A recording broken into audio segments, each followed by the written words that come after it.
Thank you, Soup Kitchen. These are real Starbucks birthday cake pops. And I got 3.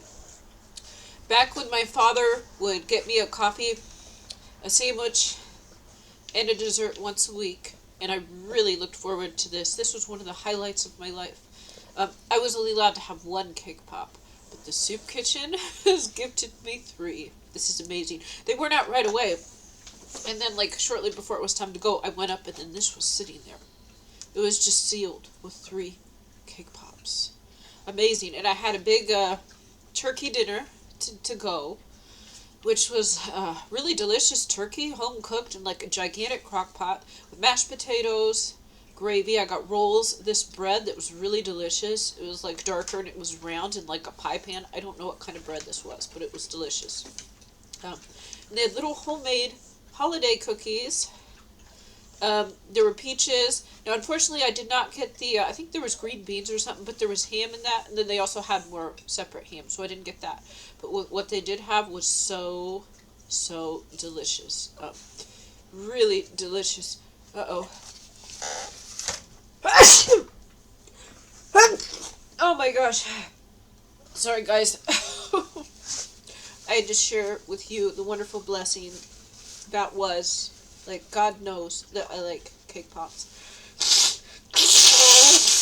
And so, yesterday when the Soup Kitchen was open, I got 1 coffee, not 2 like I usually do, because it was gone, and then I got 3 cake pops to go. And I'm going to eat them now. Otherwise, because I already ate some of my leftovers last night, then I wouldn't have enough for today. And tomorrow is church day. Excuse me. I've got my fluffy Temu layers on here, which they are really comfortable. I would say the reason they're at Temu is because they designed these to make you look really fat. I'm just going to say, that's okay. But see, look, the way Temu, look how, I've got 2 of these on. This one is from Walmart here, but this one is from Temu.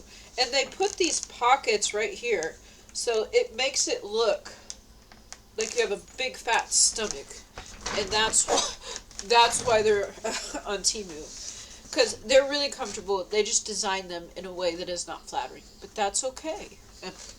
So I probably look like 150 pounds in my videos. That's okay. I probably will be at some point.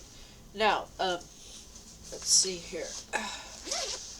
Today was Sabbath, so I didn't do too much. There was the woman that I met. Well, I'd seen her at the Soup Kitchen, but I never talked to her, and I really just talked to her for the first time yesterday. And then she kept asking, like, "Are you going to be here tomorrow?" Or she only asked like twice, I think, and she probably didn't realize it was Saturday and the Soup Kitchen was closed. I said, "Yeah, I come every day," and so just to. So I wouldn't lie, and just to make sure, in case she made a trip or somebody drove her from the hospital, then I went down, and God woke me up at like 10:20 or something, or 10:30. So God woke me up, or it was like 11, and I stayed up late. God woke me up in enough time to go to the Soup Kitchen earlier and catch her if she would be there. So I don't know. There's a possibility she was there like 15 minutes before and missed me, but I don't think so. And I left a note on the door saying I would come back. I said, "Oh, the Soup Kitchen is closed." Something like I didn't realize it, and that I'll be back around 4:30. Then I did come back about 4:30, and she wasn't there. I hung around about like 7 minutes or so, and then I left. So nobody came. It's possible she came before I got there, but I was like probably at 11:45 or something in the morning, and they normally, or maybe noon, and they normally serve lunch at 11:30, so it's possible she showed up before, but it's likely her ride knew it was Saturday and the Soup Kitchen is closed, and she didn't realize this, and I wasn't thinking of it either. But I came anyways, and she asked me, this was a divine assignment, of course, Of course, it's a divine assignment. I wasn't allowed to just stay in my house with the heat on. Yes, the heat is on. It's not very hot in here. I keep it at 65, but the heat is on. I couldn't just relax in my bed all day. So, because I said I would be there, I was going to be there. And I wasn't just going to show up once because I got there, maybe it was noon. And that would be late if it's supposed to be 11:30. So then I left a note in case she stopped by after that. Because you still can go in, they just don't serve meals. Like, you can just go in and hang out and stuff. So I think they're going to have a concert there on Monday, too. So anyways, let's see, what was it? I'm trying to think of something.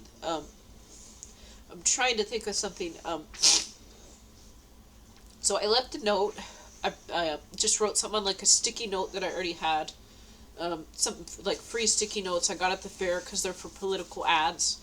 And then I had a piece of my eBay tape, which was absolutely needed. It was so windy it would have blown off without this packing tape. Oh my gosh. Oh, this is horrible. My nose. My nose has been running for weeks. At this point, it's probably like a witchcraft spell because this doesn't make any sense. It runs nonstop. And I have to reuse tissues. I don't have money to buy tissues. And I even run out. I've got like 50 tissues and the dogs steal them and then I reuse them like until they don't work. I think they're casting spells on me to make me sick, probably. Okay, so anyways, oh, this one's today. This one's today. So today is Saturday, December 20th, 2025. You can hear that I'm stuffy. My voice sounds a little different. So, I saw it. I could have got up and left immediately, and I probably could have made it at 11:30 or 11:35. But I got up. I laid there for a couple minutes, and then, I kind of took my time and got my coat on, and like, okay, I'm gonna go. Because actually, I thought that I was supposed to get up. The reason I thought is like, I pray, God, if I'm supposed to get up, wake me up. And the dogs, they must have known. They know what time I'm supposed to be at the soup kitchen, and I was late. So they were, like, Sarah was, like, jumping around. She climbs on the back of the couch, and she gets my face. And then Reese came over, and my big one, my St. Bernard mix, he came over, and he's got his head here, and he keeps putting his head on me and wanting back scratches. Like, okay, fine. They're being sweet and loving, but they do this for a few minutes, then I have to get up. I'm like, okay, I'm getting up. I'd probably take about 10 minutes, like, just, kind of walking around slow, and then I'm like, okay, I said I'd go. I'm going. I maybe could have got there sooner, but I really don't know. Maybe this woman didn't show up at all. That's possible. It's possible she didn't even go, but it's also possible that she showed up at 11:30 and I missed her. But once again, she gets a ride from the hospital. She's probably on some type of medication or something. She gets a ride from the hospital, and they're probably not going to take her on Saturday because they already know it's closed. So, but why did she mention to me twice, "Are you coming tomorrow?" And then I not only told her once, I told her twice. Then I absolutely had to go just in case. And then, I prayed to God, if I have to get up, or make sure. I don't know the exact words that I said, but get me up if I need to get up and if I have to do something. So then, I don't know, maybe I left 10 or 15 minutes later than I should have. But anyways, I start biking, and I'm going a little slower, and I go on the sidewalk this day. The sidewalks are pretty clear. It was almost 40 degrees today. It was like 11 degrees yesterday, and today, I think this was witchcraft too, today it was like 40 or something. Right now it says it's 41 degrees, and now the sun has gone down. So it actually was kind of pleasant to go out, but it was overcast. It wasn't nice and sunny.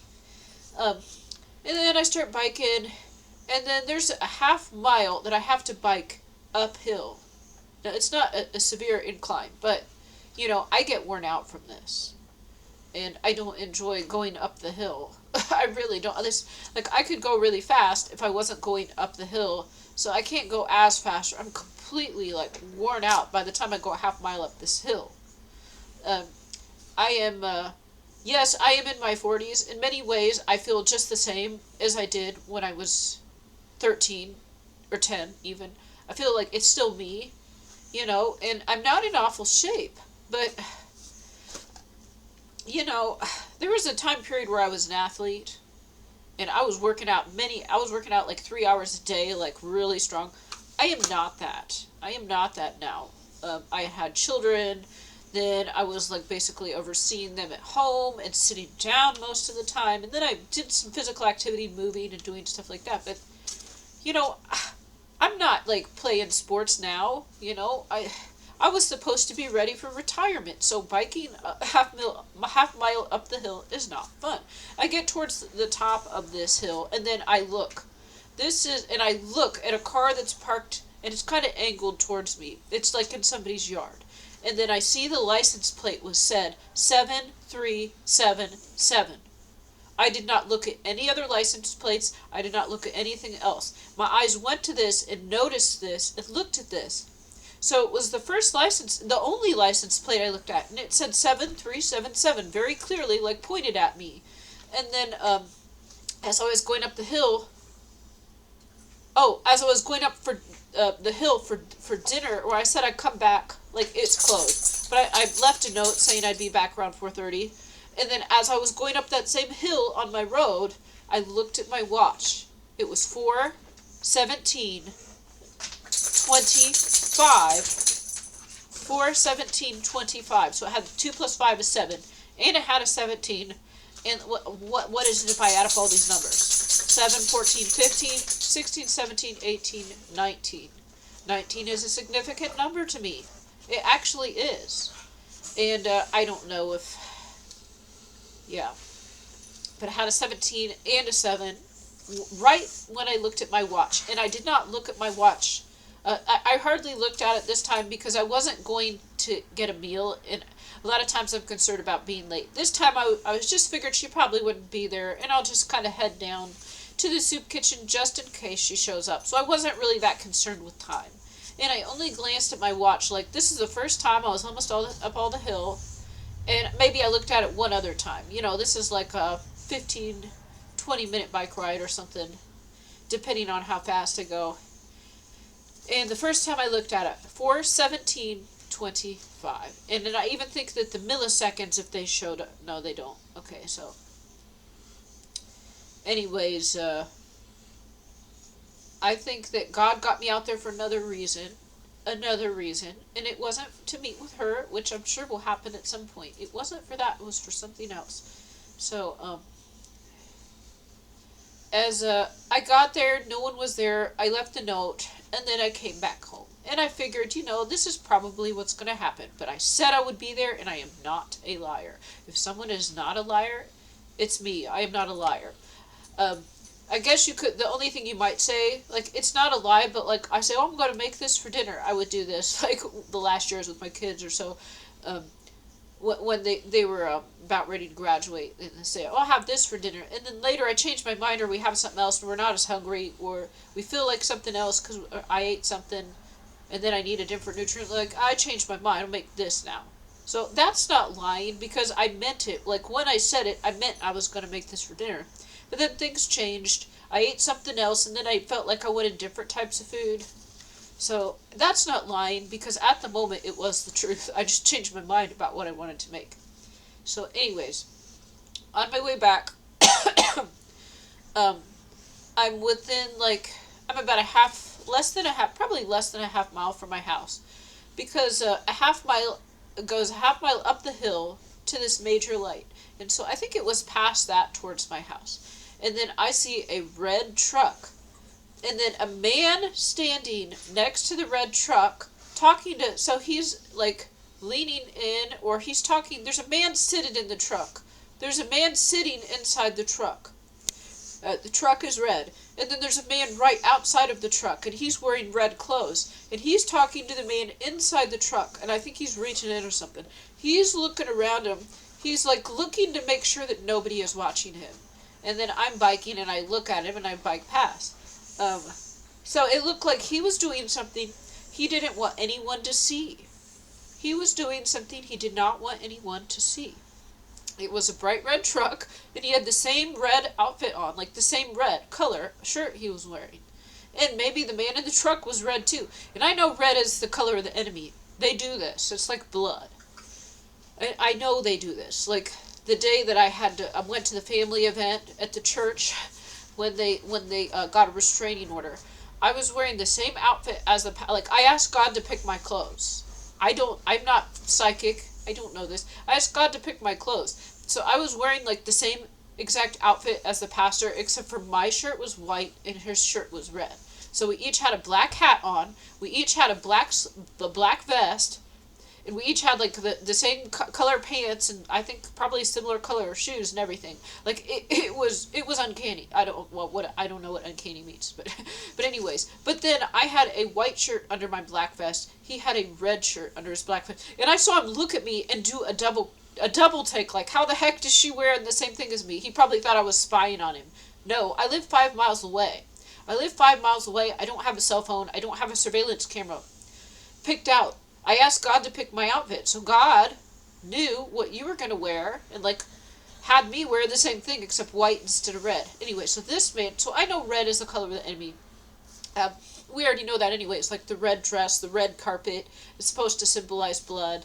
And a lot of times, like, you'll think of the devil as being red. But that's actually not the case because I thought it was supposed to be green. The serpents are green. But anyways, it's just like a color of blood. And I think green maybe is the opposite. I don't know. But anyway, so this truck was red. And this man who was turning back, just like looking like he was trying to make sure nobody was watching what he was doing. So they might have been doing a drug deal. And a lot of the addicts and the drug dealers are low IQ. I'm not trying to be mean. I just seriously mean this. They are not tough like they want you to think. And that doesn't mean they won't come after people. What I'm saying is a lot of them, they're just kind of like, they are less spiritually mature than your average person. So they are less competent, if that makes sense. They are more childish. And like the more moral and the more you follow God, then the more you elevate. So the less you follow God, you like descend and get worse. So anyway, so I thought maybe this isn't, maybe it isn't. But then he looked behind him as he was going in the car, like to make sure no one was watching, and I just kind of like biking, and I look at him as I bike past, I'm on my bicycle, like, so I saw you. But anyways, then I just like, I think I canceled if something was going on, or I stopped it or something. I don't remember. We just pray, and it's like not that I have a magic wand and make this. No, you just pray and you just ask God, or you tell God. You have your free will, and you have to make a request, and then God, if it's in God's will, it'll be granted. And so I think maybe God had me just bike right past this at the perfect moment to do something. I don't know, because the free will, and then we need to request it for it to happen. Um, let's see. And also, when I was heading out again to meet at the 4:30 time, which the note said, then I'm like halfway, or actually I'm right near the top of this main road again. So I just went a half mile, and then there's like a house right past that light. So I think I stopped at the red light. As I'm approaching this red light for the more major intersection, it's still a small town, so this isn't like, but there's quite a lot of people that go on this road. And as I'm getting near, I hear a woman yelling, like she's really angry. And then as I roll up, and I'm kind of coasting and rolling to the red light, and I'm going to stop. I'm on the sidewalk. And then, like, I just pray to God, or cast out, I don't remember what I said, like, cast out spirit of anger, and, cancel whatever. And so then, it was only, like, I don't know, 5 seconds or so, the light turns green, and then I start pedaling across the street, and she's, like, a house, like, that house right there on the corner lot. So it's maybe, I don't know, 30 feet away from where I was. And then she was yelling, and she was kind of like hopping like this. She was real mad. And then like I said, I cast out a spirit of anger or something, or I don't remember. And then as I was biking past, I saw her talking to someone in the truck who she was yelling at. And then she was being real sweet, like real sweet. So maybe God had me bike right, like, I thought I was going for another reason, and then I biked right past and cast out that spirit of anger, and then she was being real nice and like honey or something to this guy. I don't know what's going on, but maybe they would have had a very bad day, and maybe they went and they had a good date. I'm just guessing. I don't know. It's probably like a relationship. So, anyways, I showed up. No one was there. I hung around like maybe 7 minutes or so. And then instead of heading straight back, I just was biking real slow, and I went up and down a few streets. I was like, "What's this way?" And I went that way, and I saw there's kind of like a building with some stores in it. It's like I got a coffee shop in there, and like beauty places, and like a clothing store, something else in there. I'm like, okay, maybe one day I'll go there. Uh, Looks pretty neat, like a tiny little mall. It's like an old brick building. There's a lot of stuff from the 1800s in this town. Um, so I'm just kind of like going up and down the blocks towards my house. I mean, my house is like a mile and a half away, and then I go like a block or two, or maybe I zigzagged, and then on this block I go right past a car repair place, and it says since it was there since 1922. So there was the 22. um, let's see. Um, I biked past the two churches that I'm going to go to tomorrow. They were right on my way. And then I canceled, I requested angels to be guarding the outside perimeters to cancel all the demonic assignments inside and to not allow any curses and spells to come in, not allow things to be used in there. Unless it's part of God's greater plan for them to be used. So, unless God wants there to be spells cast in there, then we'll see if things are a little different tomorrow morning. Maybe they will be, because I don't, you know, we don't have magic powers. God can actually give us magic powers, but if we don't give God praise for that, then we actually they'll be taken away or will be punished probably. You can't just say, "Oh, it's me." No, God empowers us, gives us power. We just have to give credit where it's due. Like, you could be extremely powerful, but you have to give credit to God. The power source is God, not us. So anyways, I just went around, canceled demonic assignments in these churches, posted angels, and prevent evil. And the second church, the one where they have the food, I did even ask for evil spirits to not be allowed to go in. So I did not ask that at the first one. Because that meeting, there are a lot of witches and warlocks at this one church. I didn't say they couldn't come in. I just said they couldn't curse things. Because I noticed this one church, and that's not even why. I just didn't think of it at the time. Now I'm thinking, like, most of the people, was it? I don't know. Maybe I don't know. Maybe most aren't. It just happens to be the people I see. There's so many people at this one church. There was witches and warlocks freely walking around. I'm sure bringing in all the food, cursing, spreading it around. The one church wasn't very many people, and it wasn't like that. But the people they did invite in and have the free breakfast will be of various types of homeless or addictions, addicts, I mean, that come in, and me. So it's addicts and me. So, anyways, but, you know, addicts can repent, and addicts can change. And it can be going into that church, they hear something that helps motivate them. So that's good, but they don't really understand, like, the pastor doesn't understand, is, do the communion before you pass out the food. People can't leave their plates and drinks, okay? They can't. And then somebody mentioned to me about bringing my guitar, and like, well, could you bring it in on Sunday? I'm like, no, I couldn't. I didn't tell him right then in the church, but maybe I will if we meet again. No, I couldn't bring it in. I have everything I own has to be in my hand or right next to me at all times. So no, I can't bring in my guitar. No. Who knows what could happen? I am a targeted individual. So it's not like an addict has a beef against me. But what happens is the spirits in them try to get me, and also narcissists pay them. It's easy to hire an addict. They'll do anything for money. The narcissists and demons, devils pay them to get me. So I can't leave my food, I can't leave my drink. They don't seem to understand this. That's probably why it's just addicts now. I'm going to ask maybe if other people had come in before and they don't. Maybe this is why. Say, don't do anything to kick these people out. You know, you want to give a sermon and they're going to listen to, that's great. But you do have to be protecting, you have to protect your other guests. And maybe they will come again if it's safer. I don't know. Maybe most people are in a better situation. Yeah, most people are in a better situation than me. I ate my food. It was great. I'm going to have the rest of my three. I looked at these. I'm like, these look like Starbucks. This, they were in this. This label here, no brand, no marking on it or anything. But I know what a Starbucks cake pop looks like.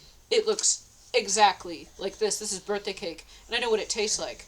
and it tastes exactly like this. Now these are a day or two. It's probably expired, but it's still good. It's 90% is good, and praise the Lord. Thank you, God. I guess I'm gonna have to go to bed early tonight. I did get a little more rest. I still had to go out and stuff, but that's probably good. God had me go out for other reasons. I did not buy or sell, but I went out and I have nothing wrong with biking or walking around because it's Sabbath. That's fine. We're just not supposed to like go to a job or force other people to work a job like a 9 to 5. Okay, thanks for watching. God bless you all.